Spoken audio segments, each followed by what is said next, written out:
everybody, and welcome to Final Play Sports Wrap. I'm your host, Pete Lubar, and today we're talking Big 12 football. As we've been doing throughout the summer, we've been previewing the teams in a way too early series, and today we're focused on the Iowa State Cyclones.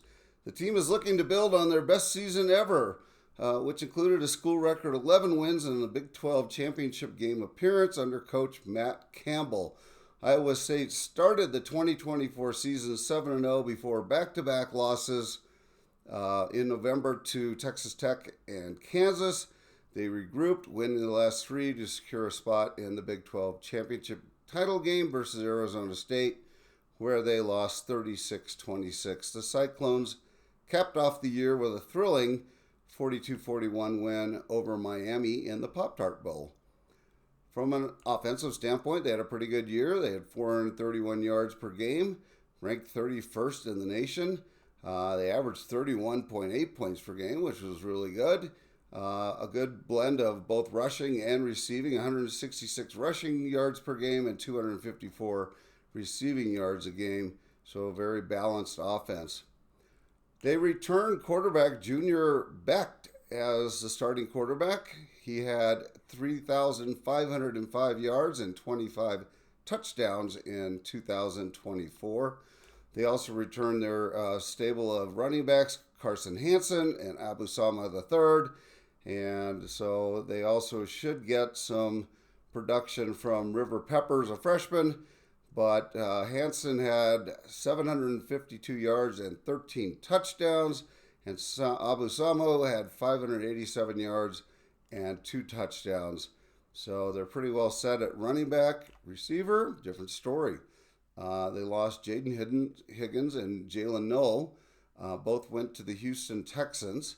And so they have to remake their receiver room. And after the spring game, they seem to have found some confidence in 2 transfers. One is Xavier Hanson, who's transferring from UCF. And the other is Chase Sowell, who's transferring in from East Carolina. They're expected to get Townsend the football in creative ways. He'll be the slot receiver. They can work on giving him the ball in rushing situations. He's very fast. So getting him the ball in space will be a good strategy for the Cyclones to follow. And then from a tight end standpoint, they get Bren Brahmer back, who got hurt early in the season last year. After a really solid freshman season.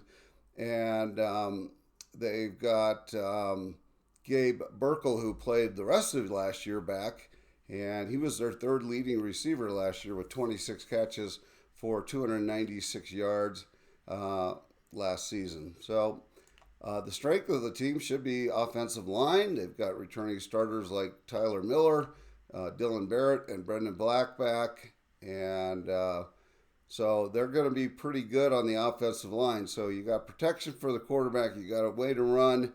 You got a balanced offense. You got your quarterback back. You got your running backs back. You found some good receivers that you like.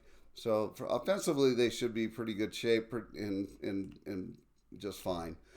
On the defensive side, they only gave up 353 yards per game, which was 51st in the nation. 109 rushing defense, which is outstanding. And 184 per game in passing defense, which was, I think, number 1 in the nation. So really good defense, and they're looking to build on their strong finish in 2024 with returning starters like Jeremiah Cooper and Jontez Williams. And on the defensive side the leadership roles will shift to Dominic Orange, defensive lineman. Orange will return for his senior season and has increased his productivity each season, recording 8 tackles as a freshman, 16 as a sophomore, 24 his junior year. So we'll expect good things from him. They had linebacker, they got Will McLaughlin back, who played towards the end of the season and had a really good spring. And he's experienced and should bring that veteran presence to their linebackers. And they get Carson Willage healthy and Caleb Bacon healthy as well. So they should have some good experiences at it back, and they've got Cale Brazina as a backup. They weren't all that active in the transfer portal, and that's could be great or bad. I don't know. A lot of teams have 30, 40 transfers. They had 8. So the transfer brought 8 in new faces. We mentioned Sal and Xavier Townsend to bolster the receiving corps.